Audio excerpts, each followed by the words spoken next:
Can you guess per 90 who leads the team in goals and assists Goals and per assists. 90 minutes? Yeah. Is it Casemiro? Rodrygo. Oh, okay. Can you guess who leads the team in expected assists per 90?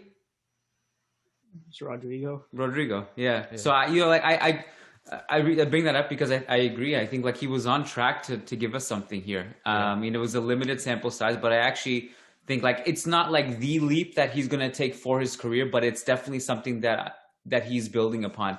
And you put him in good positions. I mean, he has a composure to him. He has a coolness to him in those situations.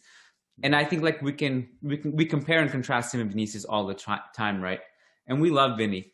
I think like to me he still doesn't quite understand when to put the foot on the pedal and when to just put it in neutral and just ease into the game a little bit and let the game come to him. Like there were moments in this game where he's trying to break lines where you're not really needed to, you can't really break lines in that situation. You're like deep in your own half, you have multiple defenders in front of you, you have a bunch of passing lanes open, and he's just trying to beat his man, and he nearly loses it, but he has a couple of bounces go his way and he gets it back luckily. Other times where he's like at the top of the box and he has time to turn and go at his defender or make a vertical pass, he's playing it backwards. And I felt like some of those, there are times I think he just doesn't know which path he's supposed to take, and he flips it the wrong way. The intent is always there with him. The efficiency, not so much. Like you mentioned, Matt, some of the sequences, he actually got a couple really nice through balls from Mendy in this game, but his touches weren't good. Yeah.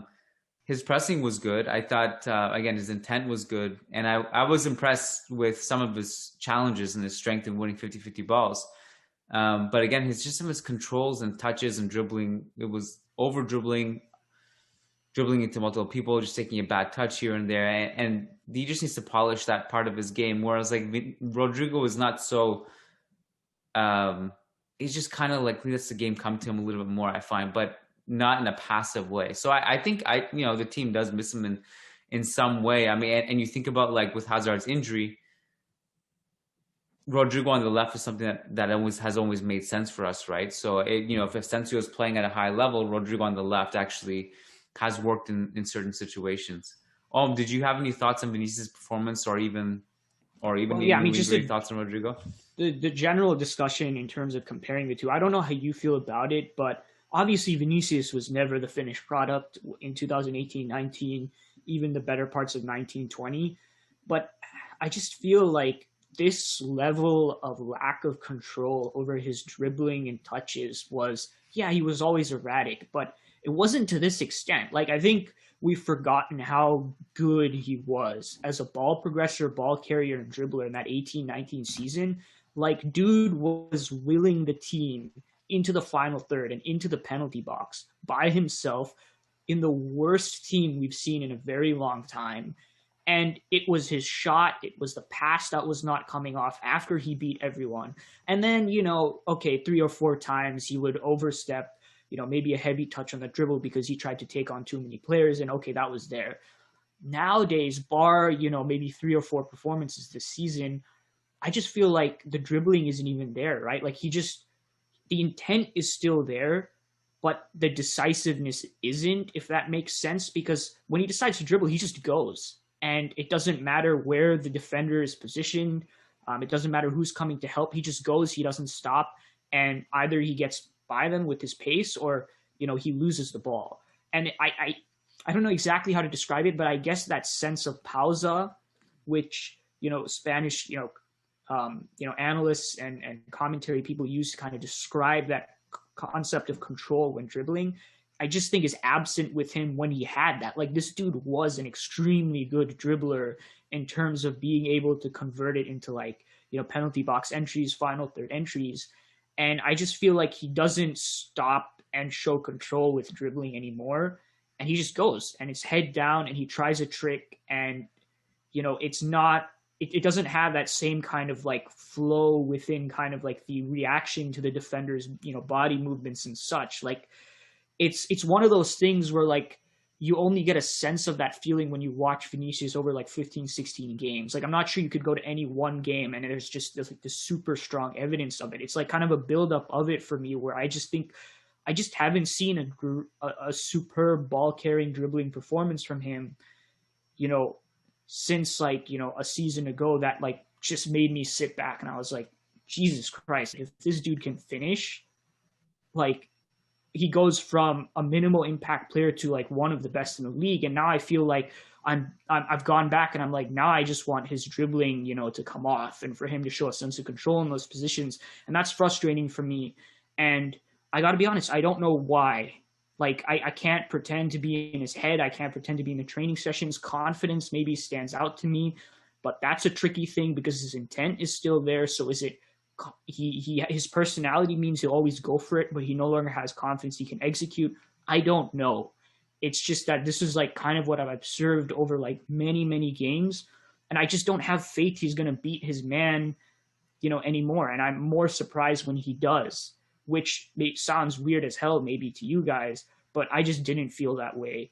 You know, a season ago, a season before, like I was excited when he was on the ball, even though I knew he was probably going to screw up the final pass. I knew I was going to see something amazing and exciting. And like with today, like when he tries a chop move, like the ball is just way far away. Like technical ability is not his problem. Like first touch, right? Like that was there with him. It was always like when he tried to do too much, and now like that seems to have gone. So yeah, I mean, I said a lot there. I probably repeated myself like 5 times, but that's just kind of my frustration with Vinicius right now, and you know, my confusion because I don't really understand why that's the case. I agree with a lot of what you said, Om, because I think about it like I even think back to his first preseason with us with Julian Lopetegui as the manager, and I think the game was like in DC or somewhere. His first minutes against Manchester United, I think it was, and I just remember thinking, oh my God, like the audacity of this kid. He's willing to take his markers on. Like he's got supreme raw skill. Like you could see it. He had that Brazilian feel to him. Like he was just going to pull things off. And I remember that season, I wrote an article like saying this was just before, it was when Lopetegui was still managers, before Solari came in, that Vinicius is an X factor. And like whenever he came on, he made a difference and he was just unique. Like he was one of the few players in the squad who had this unique set of skills, similar to Marcelo. Marcelo's probably the only other one that had this skill set that could just break a defense down with just dribbling ability that no one else has. And he would bring it. And then obviously Solari came in, gave him a lot of faith. And you're right, that season, we haven't seen anything like that. I mean, I think back to last year against Real Sociedad in the Cup. I mean, I'll never forget his performance in that match. It was unbelievable. I think didn't he have like 8 completed dribbles or something in that game? It was something wild. It was wild, yeah. Yeah, and so I think like there's been bits and moments under Zidane, but it's never been as consistent as it was for that 2018 2019 season. And so I think that's the discouraging thing. And like when I did that article on comparing kind of all our young wingers, including the loanees, like Vinicius far and away had the highest underlying numbers in terms of XG and XA over the last 2 seasons. And so like it's all there. Like he's got all the raw tangibles, but it seems like I bet if you looked at his numbers in a kind of as it progressed season by season, I should probably look that up. They're probably going down because it just seems like he's not. It seems like he's regressing rather than developing, which that's the thing that's concerning. And I think we've talked about that before, but that's the thing that's alarming right now is like what's going on with Vinicius and what do we need to do to get him back into a groove? Well, the biggest thing for me is like, and what he's good at is dribbling and breaking lines. And the moment he becomes inefficient at that, it becomes really difficult to watch because that's what he's kind of there for. Like, I'm not saying like he doesn't do other things. Like he defends, he actually does a lot of hard work on the wing. He does things. Mm-hmm. But like the biggest thing that to me that like stood out from like all the successes that Om described in that first season under Solari, he was far more efficient in that season than he's ever been. And like, you know, obviously we're only in year 3 of this project, and it's very unfair to kind of take this and apply it to the rest of his career. But his dribble percentage completion dropped by 14% from year 1 to year 2. And it's hovering at about 50% right now. Again, it was 62% in his first season. And also his carries into the penalty area have also dropped dramatically. And so I wonder what it is. And part of it is like, you know, when you first break out, maybe it's like, you know, people don't really know you. They don't take you as seriously. You start to beat them up enough, they start sending help, defenders. And we have to keep in mind that the league is, okay, from what I've seen from the eye test, I don't, Om would know maybe better if this is actually backed up. But I think like Vinicius, what he's facing in terms of low blocks is more difficult to break down now than it was 2 years ago. Would you say that that's fair?